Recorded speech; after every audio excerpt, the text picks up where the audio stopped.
Good morning, good afternoon, good evening, everyone. I'm Belinda McCullough, Head of Accounts Management for North America, and I'm thrilled to spend the next hour with you.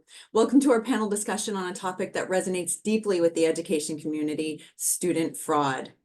2023 has been nothing short of an eventful year. And I'm navigating two screens, so bear with me. While we're still in the middle of an economic crisis and geopolitical tensions, there have been some exciting advancements in artificial intelligence, or AI, and the payment space.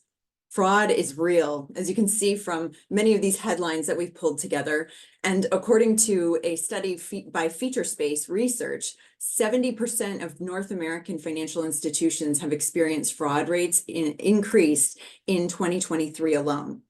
Every year, thousands of students across the globe become targets, creating an urgent need for awareness and protective measures. In fact, 1 in 3 British universities encountered fraud attempts online last year. This according to a new study from NatWest.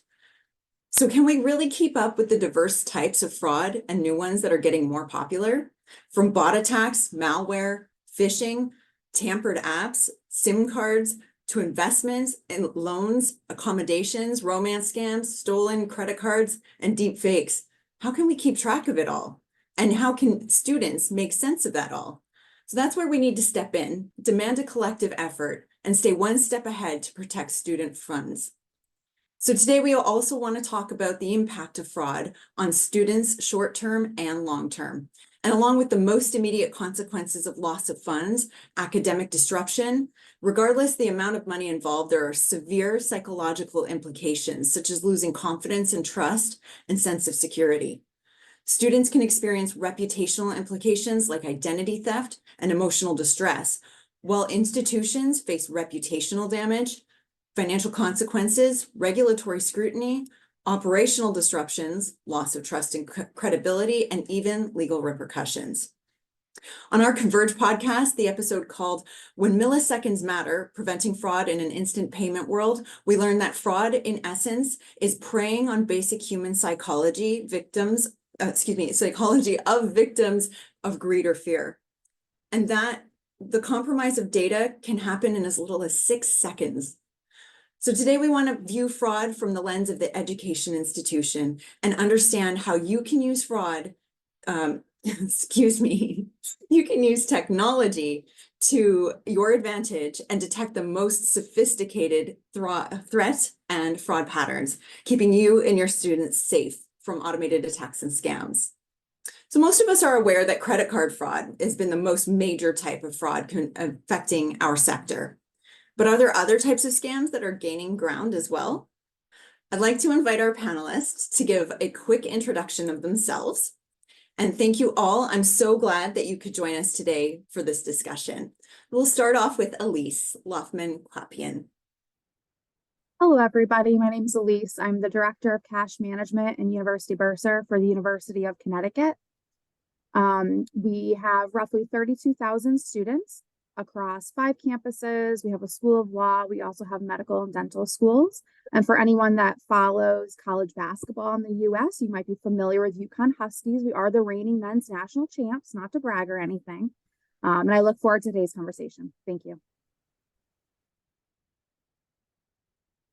Jessica?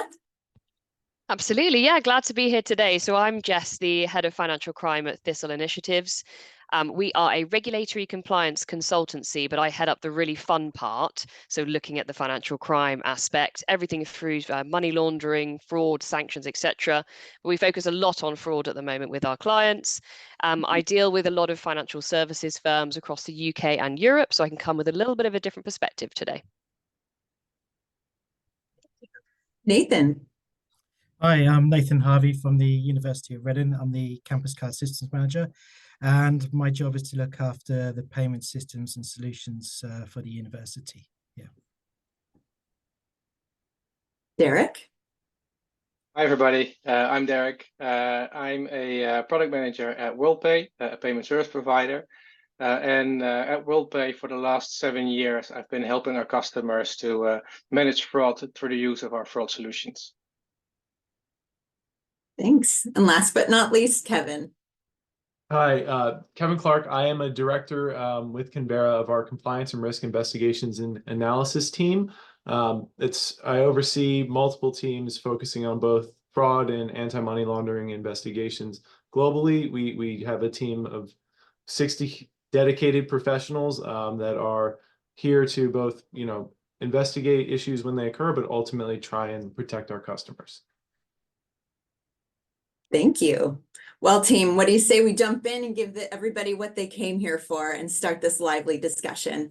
So I'll start by calling on Jess. And Jess, you recently appeared on the Converge podcast episode called Fighting Fin Crime with FinTech, Human Controls versus AI Automation and Scaling Prevention. And if you haven't had the chance to listen to it, I definitely recommend it. Lots of great information. But Jess, with your extensive experience in financial crime, you can paint a broader picture for us on payment fraud. So what are some of the latest fraud trends? What's at stake? And how are generative AI and technology helping fraudsters?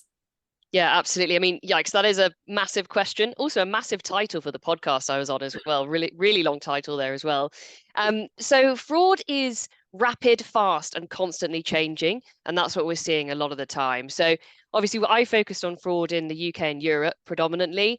In the UK, fraud now accounts for 40% of all crimes done in the UK, which is absolutely mad. We have the highest levels of fraud compared to Europe as well. So there's a lot of fraud in the UK. The UK government has just pushed out a whole new fraud strategy. So it's a big focus of our national government. It's seen as one of the big kind of security risks and is basically one of the big problems. And like you said before, a lot of it's changing in terms of the cost of living crisis, more sort of vulnerability, a lot of people falling foul to a lot of scam types, and also a lot of people being dragged into becoming scammers as well. So there's lots of different changes in terms of fraud. And then when we look at the kind of sort of younger student sort of area as well, there are a lot of different changes here. So we are often seeing students pulled into becoming things like money mules. So they're sort of laundering the proceeds of fraud, either knowingly or unknowingly getting involved in these scams. So it's particularly in the 21 to 25 age range that we're seeing people becoming money mules. So a lot of this is really just keeping an eye on the changing nature of a fraud in alignment with all of the different economic changes. And again, a lot of this is coming from things like social media. So we're seeing a lot of social media scams, scam adverts. We've seen fraud Bibles on things like Instagram. So there's lots of different changes how organized crime groups are using fraud and getting very ordinary people involved. And I think you asked a little bit around what is at stake as well. So what do people know about fraud and what is at stake if they do get involved? In the UK, I don't think many people know this, but there's a maximum prison sentence of up to 14 years if you get involved in fraud. And not many people know that, particularly students don't know that. So a lot of people don't necessarily know what is at stake. So of course, that could be one of them long term. You could go to prison, but you could also have things like the loss of your credit rating. So you can't get a mortgage or a phone contract. And then immediate losses like the loss of funds or emotional distress and things like that, which you mentioned earlier. And I think the third part of your question, it was quite a long question, but the third part was a little bit around technology and generative AI. So again, there are two parts to this. Fraudsters are using it or starting to kind of use it in terms of creating deepfake images or deepfake voices or things like that to try and imitate different people. But then on the flip side, you see firms using Gen AI to try to monitor and detect fraud as well. So there's lots of different things happening in the fraud space and it's constantly changing. And bear with me if I'm coughing because I've got a little bit of a cold, but I'll try and get through it. Sound fantastic. And that is such great information. I think the vulnerability that you mentioned, especially when we're talking about students and the long-term impact it can have on their lives, it really is detrimental, right? And something that they, whether they're willingly and knowingly participating or not, can have these long-term implications on their life. So thank you so much, Jess. I want to speak with Elise now because you've been in the bursar office for over a decade, and especially on the back of what Jess just shared with us, how have you seen student fraud evolve in recent years? Absolutely. So it used to be the typical credit card, right? So a few years ago, we had an incident where a student had enrolled at the university under fake names and then was using stolen credit cards to make payments, dropping courses, and then receiving a refund back to their bank account. So that was pretty common, the using stolen credit cards, fraudulent credit card payments to the university.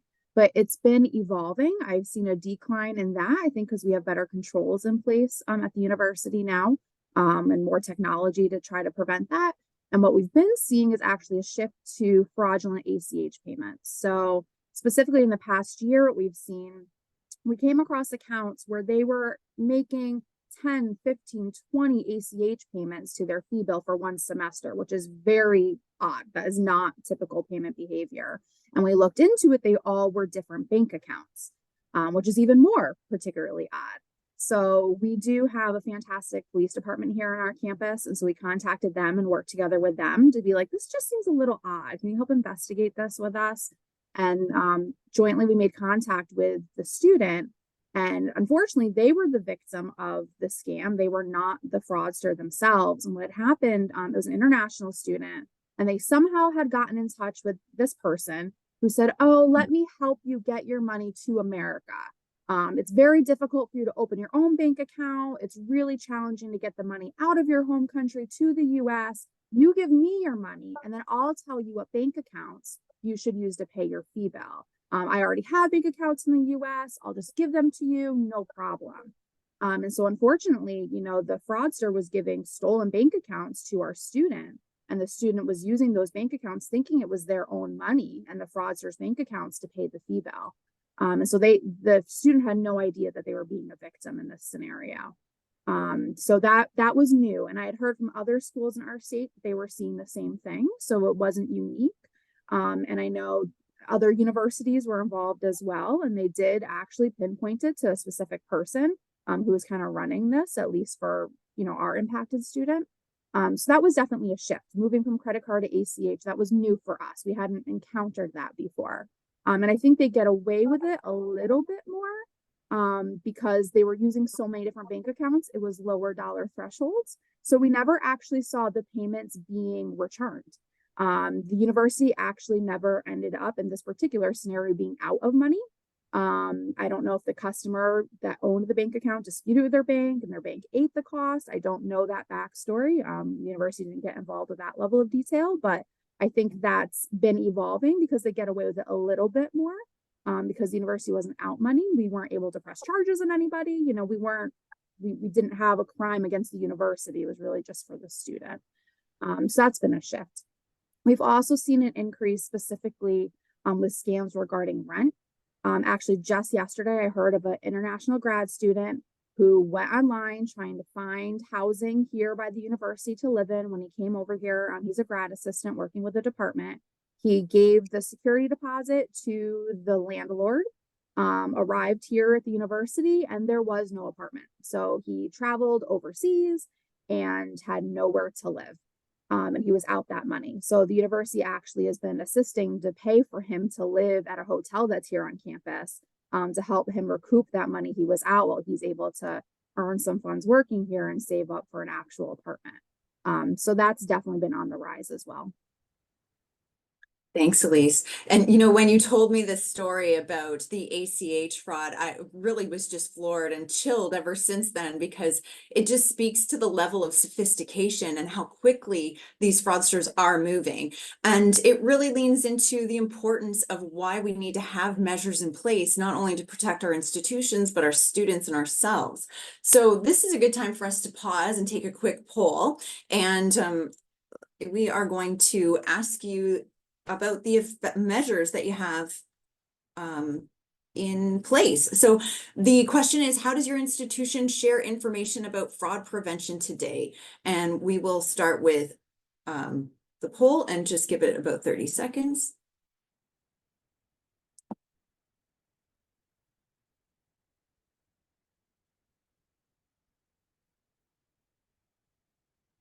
Really still seeing those come in.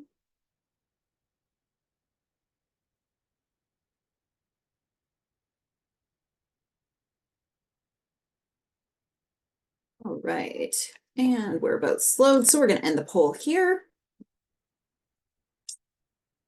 And share the results. So it looks like websites are the most communicated channel to start the fraud awareness. That's very interesting. I actually wouldn't have thought that overall. So let's see what our panelists have to say. I will pick on Nathan now. And, I'm sure these are maybe not a surprise to you, but they're a surprise to me. But have you noticed similar changes that Elise was mentioning in the UK, and for your institutions that maybe don't have effective measures in place, what do you recommend can be done?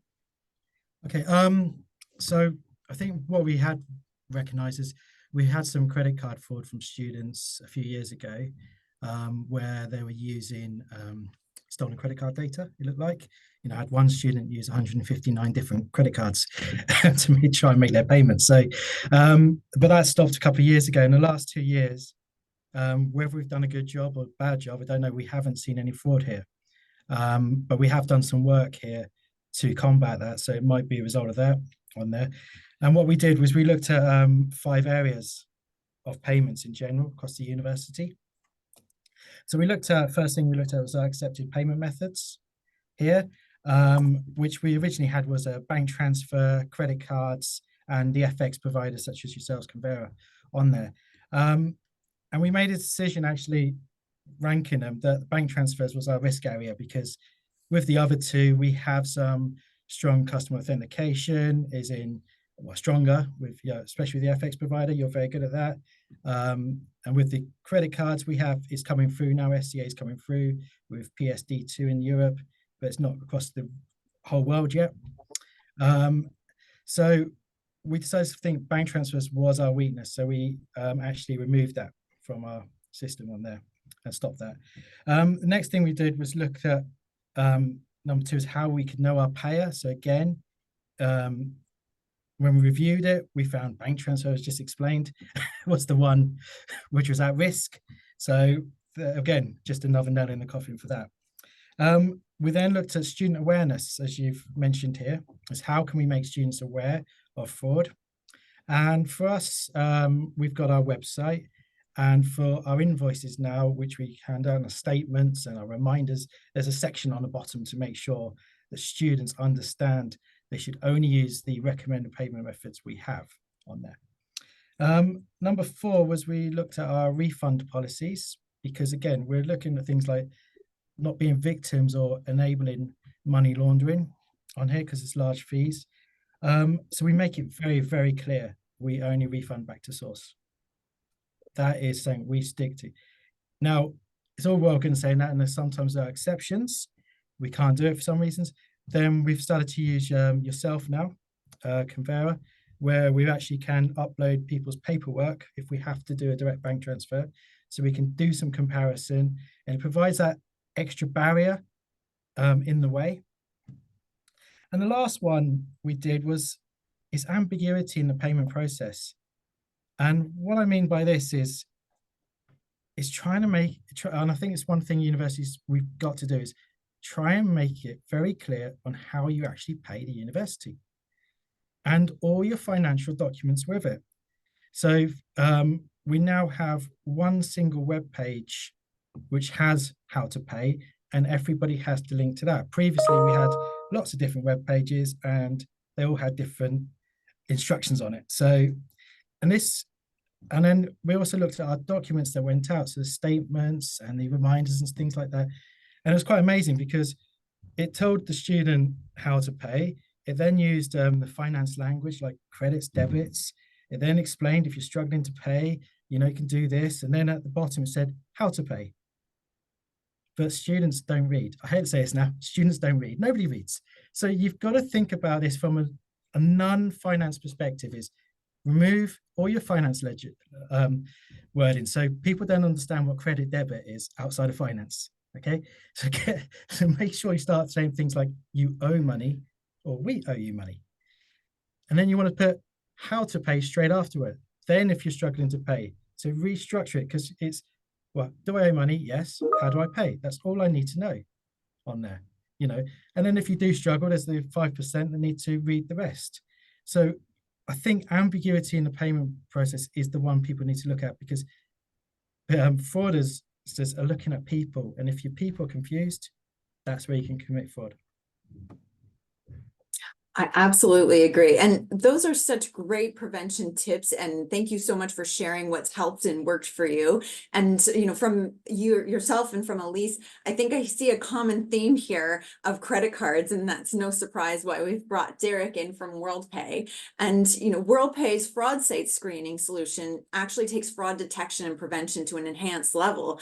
And some of our attendees actually might recall this from a webinar we did a few years back with WorldPay. So to Derek, today, what we want to learn from you is what's changed since then over these last few years, and what's on the roadmap for 2024 and beyond to help continue to mitigate these risks that come along with credit card and the fraud associated. Yeah, well, we've come a long way since the last webinar, and actually our biggest investment since then has been in people. We've almost doubled the size of our fraud management team. And this team is called the Fraud Consulting Desk, and they are now represented across the globe. The key responsibility for this team is to support our customers in managing fraud. And it really means that they continually have to make sure that FraudSite can stop more bad payments and accept more good payments. Sometimes we do this by working with customers on a one-to-one basis. One of FraudSite's strengths is that it's a very customizable fraud tool, and it can be molded to meet any type of business model or business needs that a customer might have.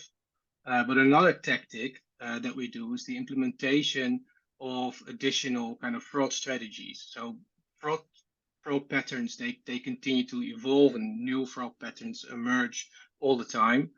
FraudSite has a machine learning fraud model that adapts to these emerging patterns.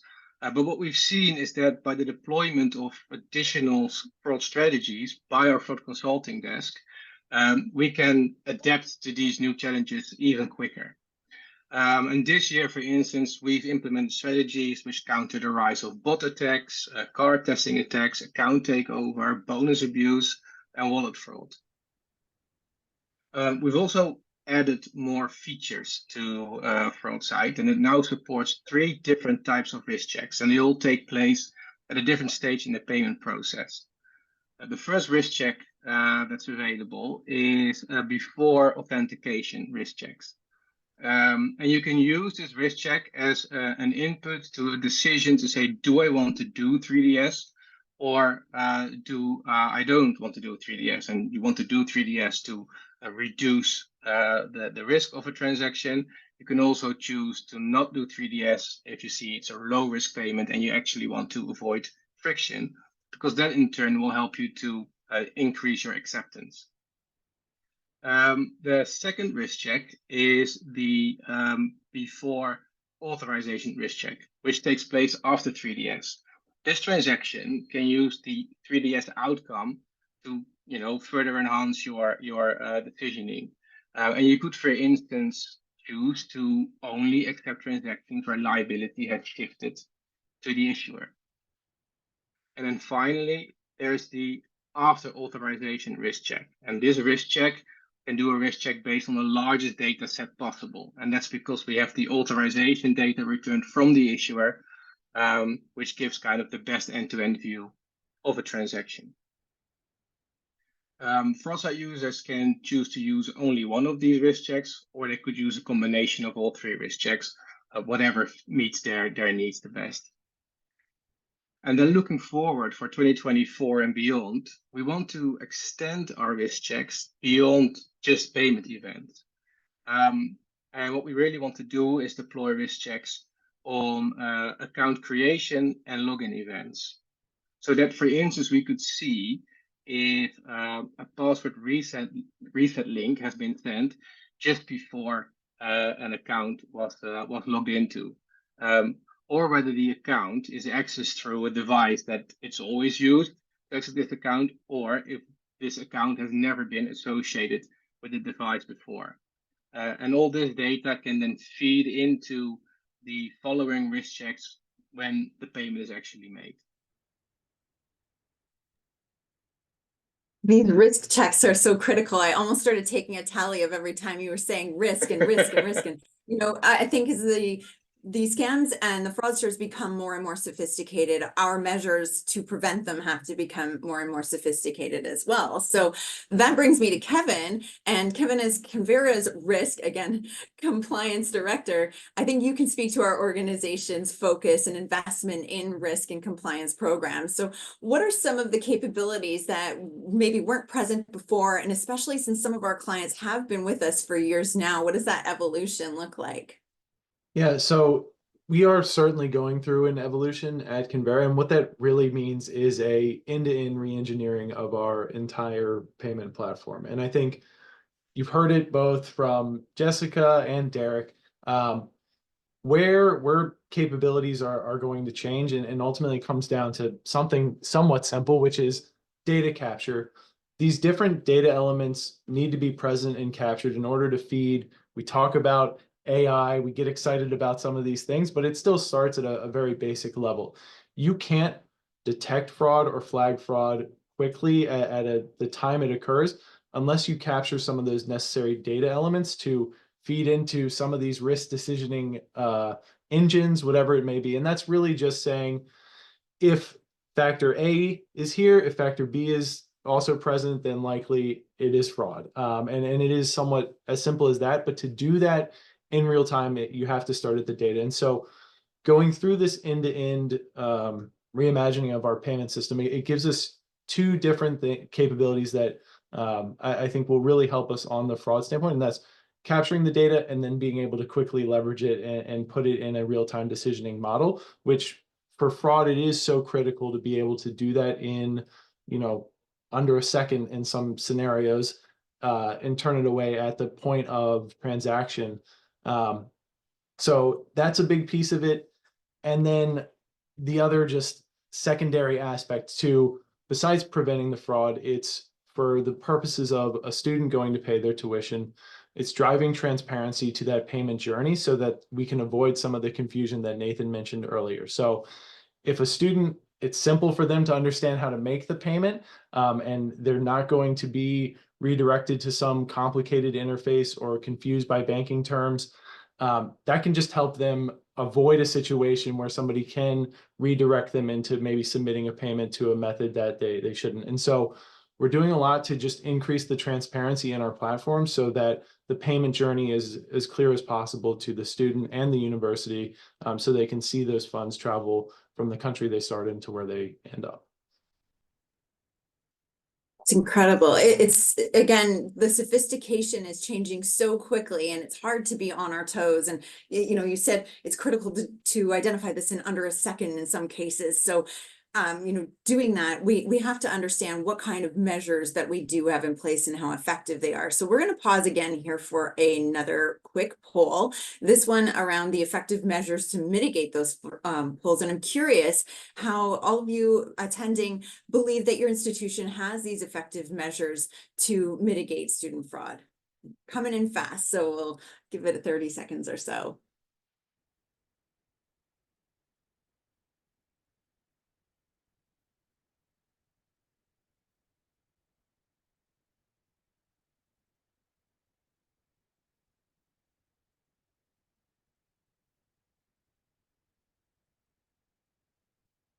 Right, I think we've pretty much come to a close here, so I'm going to end the poll and we'll take a look. And so the question, do you believe your institution has effective measures to mitigate student fraud? There's 30% that say yes, 24% no, and 46% I'm not sure. And I don't know which is most chilling. I feel like I'm not sure is a big question mark, and that's apparently, why we're here today. So I want to chat with Elise and Nathan and really get your perspective on things here, because I don't know about you, but that's a little bit of a shock to me. I thought I'd see a lot more on the yes side than the no, but it's hard to be prepared. So because both of you have firsthand experience with students and fraud, I feel like I have about 1 million questions for you, but I'll try to tone it down just to a couple here. And really, I want to understand how can schools and universities collaborate to prevent fraud because it is so prevalent across the globe? And I know you touched on this, Nathan, in some of the actions that you took, but what are things that you could recommend, best practices maybe for each region to adopt in creating or enhancing their already existing fraud mitigation and controls? First, I'll say I like the fact I'm not sure it's quite large, because that means a lot of people, I don't think you can stop. I think if you say everything's effective, it might not be. So I think I'm not sure means you're always constantly investigating. So I think like that. I'm going to not make many friends here. I think the university sector as a whole is quite weak at this. I think the university sector needs to understand that actually students don't choose a university and a method of payments. So, but I meet lots of universities that say, oh yeah, we let them do this because they've asked for it, or we've let them do that because we've asked for it. Well, then you're creating ambiguity. Now you're creating opportunity for fraud. So why are you doing this? You know, we're an industry where actually we're in control. You know, a student's picking us because of the services we give. So we can tell them how to pay. So don't be your own worst enemy and start thinking you're being generous, because actually now you're making industry look weak on there. As I keep saying, I don't think anyone here would ever go to Disneyland and say, can I pay in cash? Because they're going to tell you something else. And I think the universities as a whole have got to be the same. So I think that's the one thing, is stick to your guns. People will pay because they want to come to you the way you want them to pay. Obviously, you know, and the problem is they know a lot of universities will make exceptions, and that's where the fraudsters come in.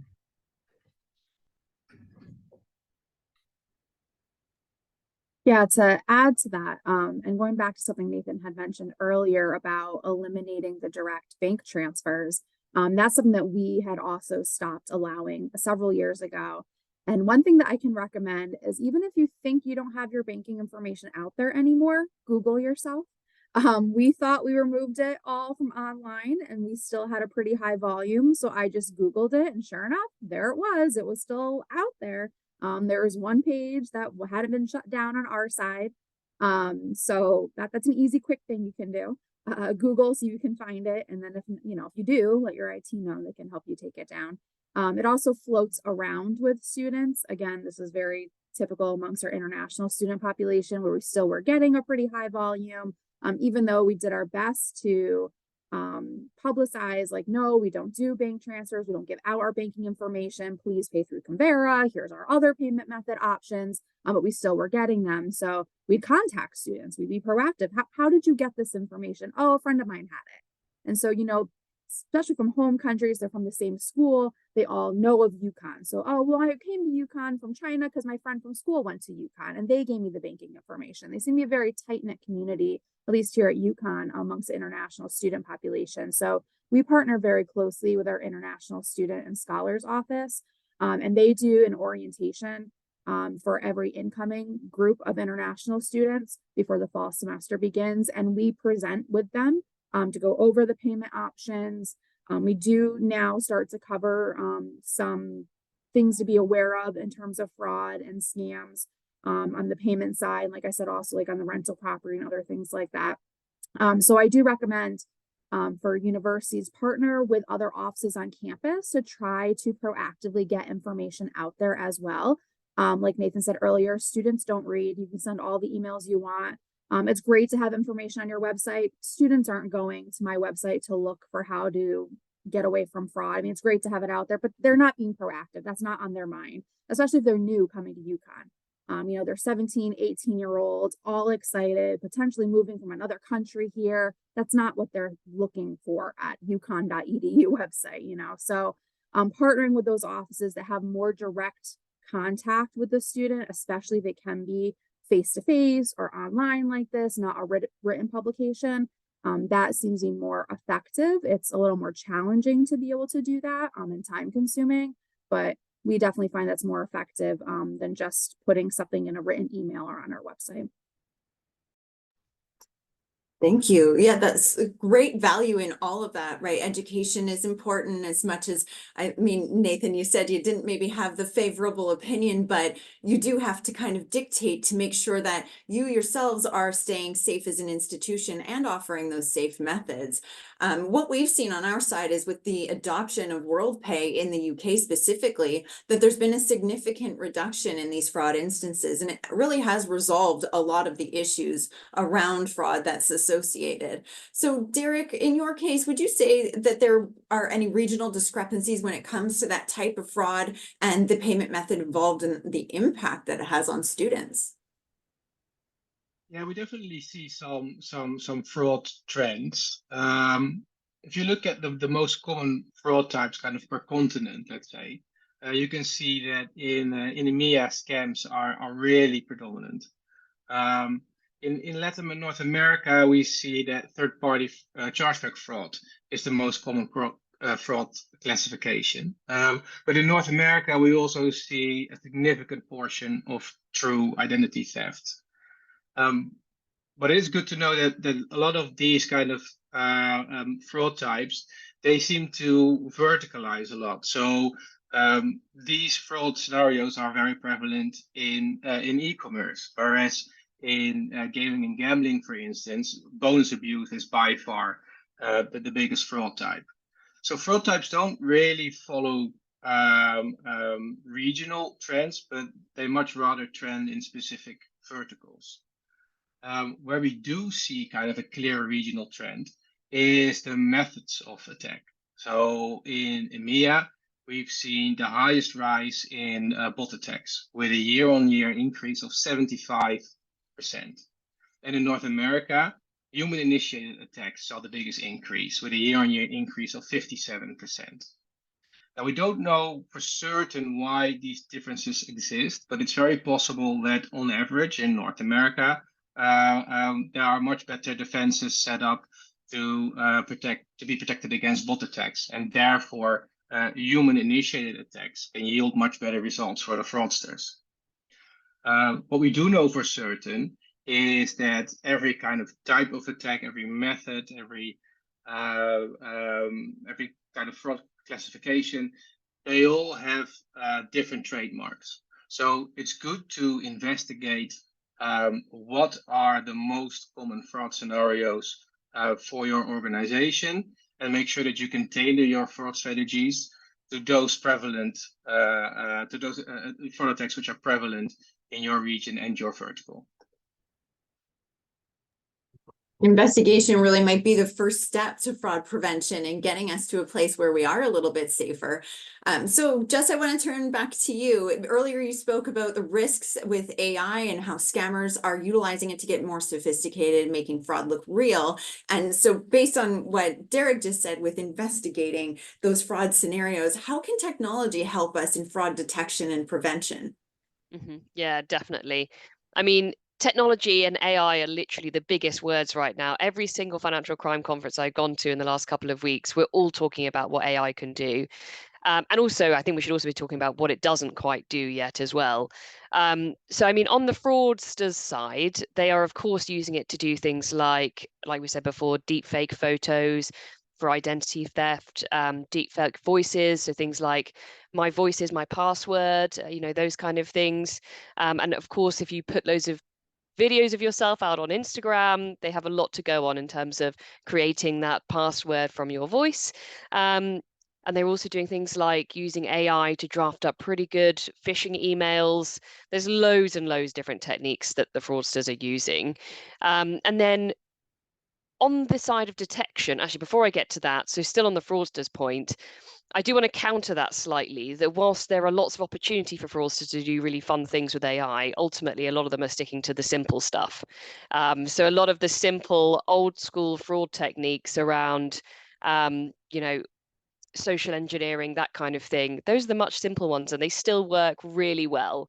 So instead of getting into AI, a lot of them are just sticking with the good old techniques. On the detection side, there is definitely a lot that people can do with different technologies, and there's lots of really exciting things out there. Again, though, to Derek's point, it needs to be proportionate to whatever fraud you're experiencing.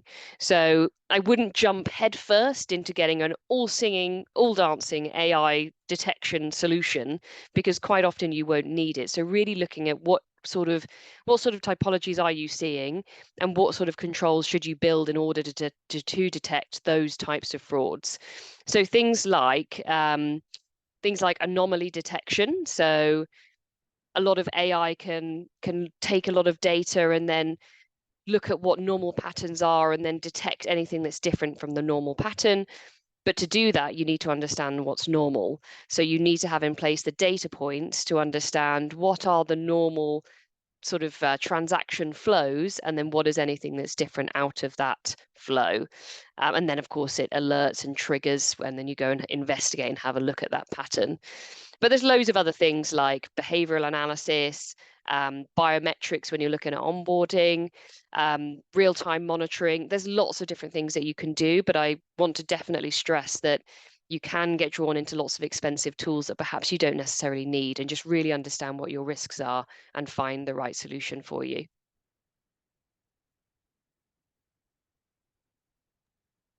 That's my mute button. Yes, thank you. I totally agree. Especially, understanding the risk is one thing, making those preventative measures is another. I think the implications we haven't really talked about yet. And Kevin, I wanted to ask you from a legal perspective, how institutions can balance security measures with respecting student privacy and rights, and how do multi-agency investigations adhere to GDPR? Okay, so there's a lot of elements to that question. I think, Belinda, and it dovetails nicely off of what the point Jessica just made, which is any of those sophisticated AI models, they require a lot of data. And like I said earlier, you also need to be careful about how much data you're collecting. There is a lot of data privacy rights have been a hot topic in the regulatory space for the last decade. So you need to be careful about how much data you really are collecting, because the more data you collect, the more vulnerable potentially you make that data to fraudsters, the better you have to protect that data to ensure it doesn't get leaked out somewhere, or it's a vulnerability. And so there's a real balancing act that you need to consider when you're looking at the amount of data that you capture from a student privacy and student rights perspective. So a couple things. You need to look at each data point. Is it something that you truly need, and is it going to benefit you in what way? How does it help you prevent fraud, or is it why are you collecting that data in the first place? And is that something that would potentially qualify as personal data that you then need to protect? You're also going to need to look at the disclosures that you have a student agree to when they go through any of these methods and they're disclosing this data to you. Is it covered in the terms and conditions and the agreements that those students are signing? Once you get through all of that, you're also going to then, in the situation where potentially fraud occurs, that also can be a sticky situation. And when we look at something that can be particularly complicated, such as a foreign student that's going to a university in a second country, and then potentially you're using a payment service provider in a third country, all three of those countries are going to potentially have different regulations in place when it comes to data privacy, which makes it really ultra complicated. But some of the things that can be, so limit the amount of data, that can help simplify things a bit.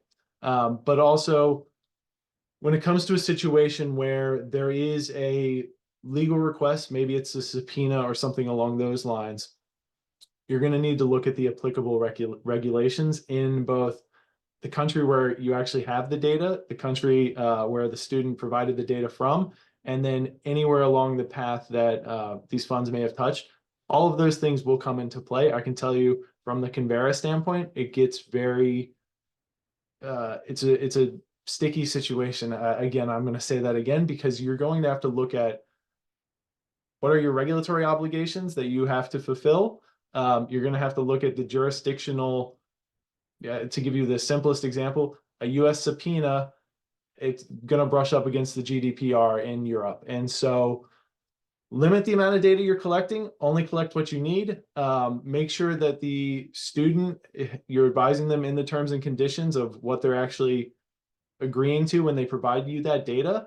And then in the event that you do receive a request, be careful, make sure that you review it thoroughly before you respond. And because responding to it just on face value without doing your due diligence can put you in a difficult spot.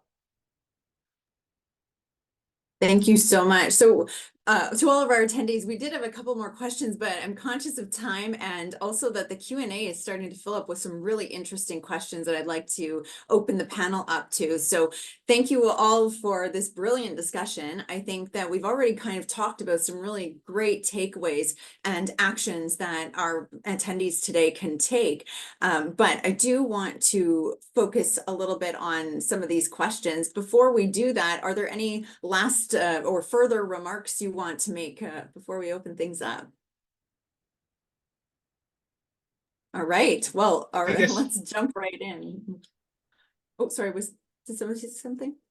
I guess I just wanted to quickly say that, you know, on the topic of data, is that you know, whether you are decide to collect certain data and use certain data or not, if you are going to use data, make sure that the data is good and that the data is clean, especially if you are, you know, putting this data into a machine learning model. So for instance, if you're going to collect phone numbers, that's great. But if you allow someone to use 1, 2, 3, 4, 5, 6, 7, 8, 9, 10 as a phone number, then it will probably pollute your model rather than contribute to a model. And also think about things like, you know, postcodes or zip codes, depending on where you are on the globe. They all carry a slightly different format, right? So these data points, it can be really good data, but you need to make sure that there is some consistency within the data. Otherwise, it might actually have, I know, an adverse impact on your model scoring rather than a beneficial one. Thank you. It's a great point. All right, we'll switch gears a little bit here. I'm going to answer the first question in the chat, which is fraud usually organized or more of a lone wolf effort? And do we see it more with certain student cohorts versus others? Who would like to take that? I can probably answer the first part and then perhaps leave the student cohort part to one of the other panelists. But fraud is increasingly not a lone wolf thing at all, and it's increasingly organized crime groups type stuff. I mean, for example, there is some really quite organized scams where they are making use of human trafficked persons in Southeast Asia. And that's a huge fraud ring doing romance scams, for example, where they're actually using human trafficked people to do the calls and make the scams across to Europe, the UK, and other jurisdictions in the West. So increasingly, fraud is now more of an organized crime way of making money. Or sort of laundering other funds. So yeah, it's definitely more of an organized thing, less of a lone wolf activity. Elise, Nathan, are either of you noticing these happening or commonly occurring with different student cohorts? Yeah, we definitely see it more commonly with our international students. Unfortunately, either as the fraudster or as a victim of a scammer. We do see it sometimes in our domestic students. What we see more commonly domestically is students who are knowingly making a payment when they don't have sufficient funds in order to temporarily relieve some type of restriction at the university. That's more what we see on the domestic side. But in terms of frauds and scams, it's more common in our international student population. I'd agree with Elise. It's the international students for us, I think, because most of the UK students would have student loans. So there's less fraud on there. So it is all international. So, well, most international. That leads nicely into our next question, since most of the payments that come through Convera are international. Kevin, can you speak to how Convera will look to ensure genuine payment attempts that do not get captured incorrectly by high fraud site rules? And that's also, I guess, one for Derek too. Yeah, Derek, I don't know if you want to touch on specifically the fraud side aspect, but what I'd say broadly is it's always going to be a risk-based approach, meaning you're looking at if a certain level of indicators are present on a attempted payment, you have to draw the line at a certain point to say this is potentially fraud. You're never going to know. There's no perfect solution out there that can say 100% of the time it's always going to be fraud. But I think, and Derek, I don't want to speak at all for the fraud side rules, but broadly across the grain when it comes to anti-fraud efforts, it is trying the absolute best to identify those payments that are most likely to be fraudulent. And that is largely based on the indicators present in any given payment attempt. So go ahead, Derek. Yeah, thanks, Kevin. Yeah, I think one thing that FraudSight does really well is that besides just profiling or identifying fraudulent patterns, it also profiles what good patterns look like, right? Because if you know what good looks like, then the bad sticks out like a sore thumb. So both the model and the additional fraud strategies do both these things. So if we see a very consistent good pattern, for instance, a card being used, a card in combination with a device ID being used over and over and over again, and it might be accompanied with a shopper email address as well, right? That creates a pattern that shows us, okay, this is a good transaction. Now let's say that at that point the card details change. So we see new card details. Any fraud model would see a new card detail as an increase of risk, but it won't kind of cross the threshold to say this payment needs to be rejected. Now, if we would see that new card details are still used with the same device and the same email address combination, then there's a very likely chance that this is just a new card and there's nothing wrong with this payment and it will be accepted.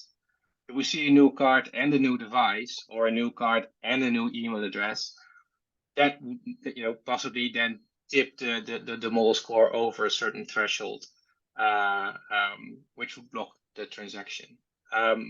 So that's one thing that's kind of embedded within the FraudSight product. And then another thing that you can do, especially when you're talking about geographies where strong customer authentication or 3DS is not mandated, like in North America, is to still do that for transactions where they're kind of in a gray area, right? A fraudster will always try to look genuine, so it's normal for those transactions to kind of sit somewhere in the middle. When in doubt, you could apply 3DS. This will either deter the fraudster because they can't complete a step-up challenge, and they will abandon the transaction, or in the worst case scenario, they might be able, through account takeover or something, pass a 3DS challenge, but at least liability will then be shifted to the issuer, to the bank.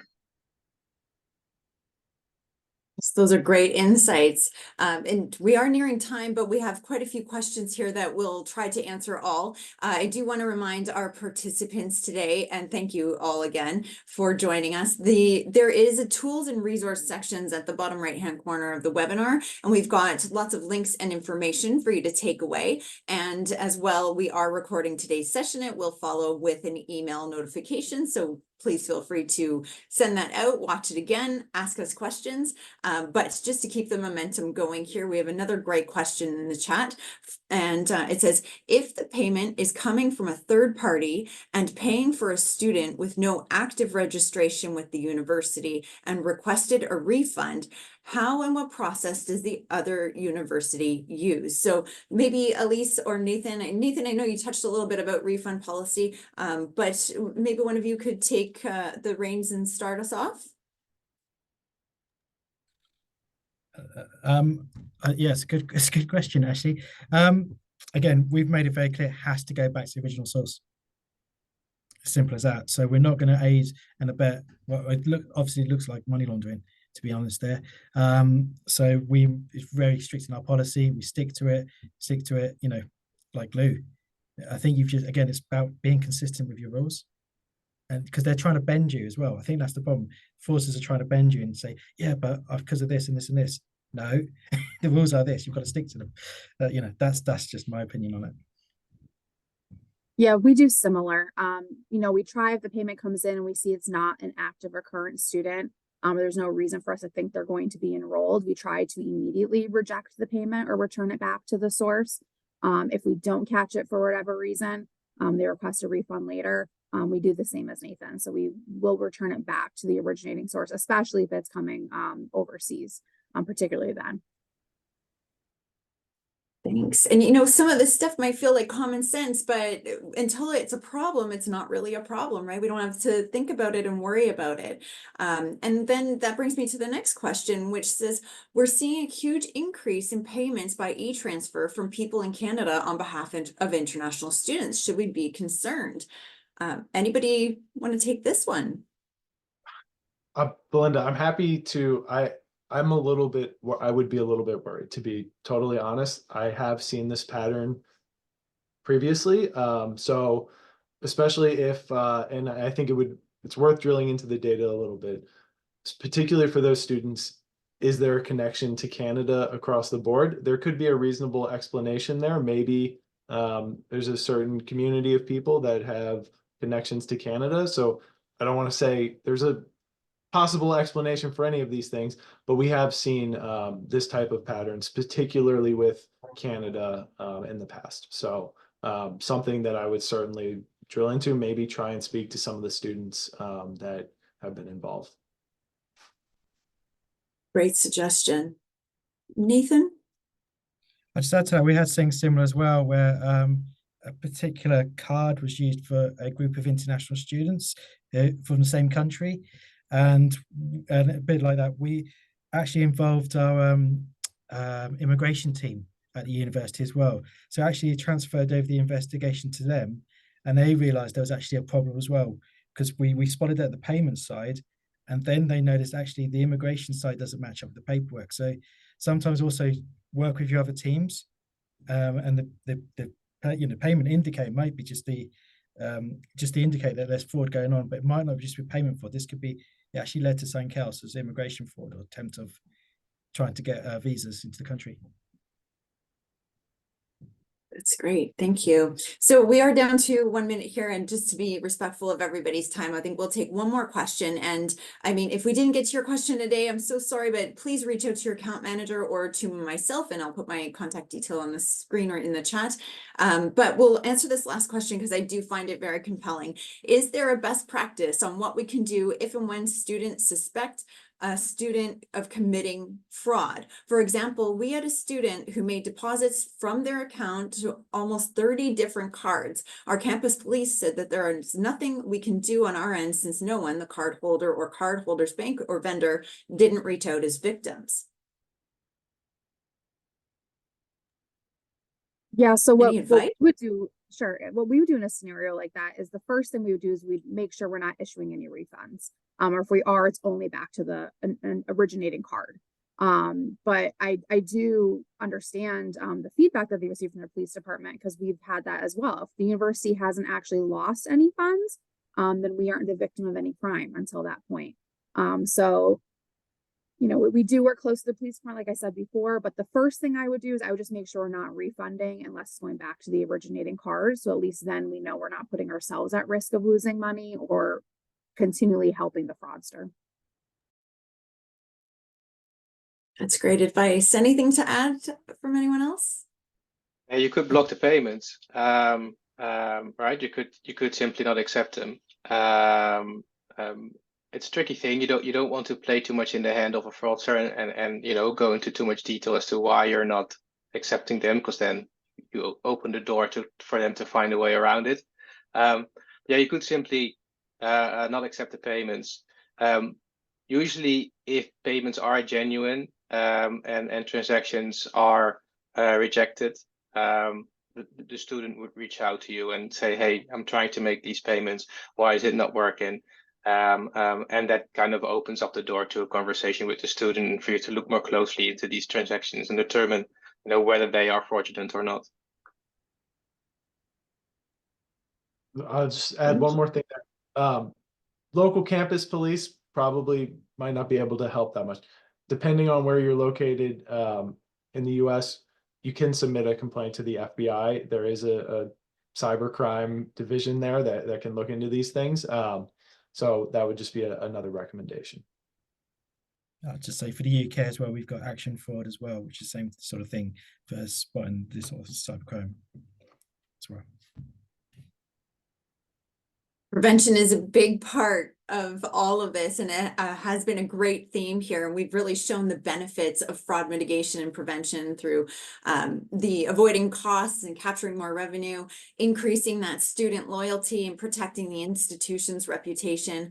I think that there's just so much that I've taken away from this as the moderator, so I'm sure our participants today have benefited as well. But education is the key to fraud prevention. And as we've heard from our panel today, there are a number of ways to get started, but I think getting started is the most important thing. Just start doing something to start protecting yourself. Look at your data and understand, where are these happening? What are the trends looking like?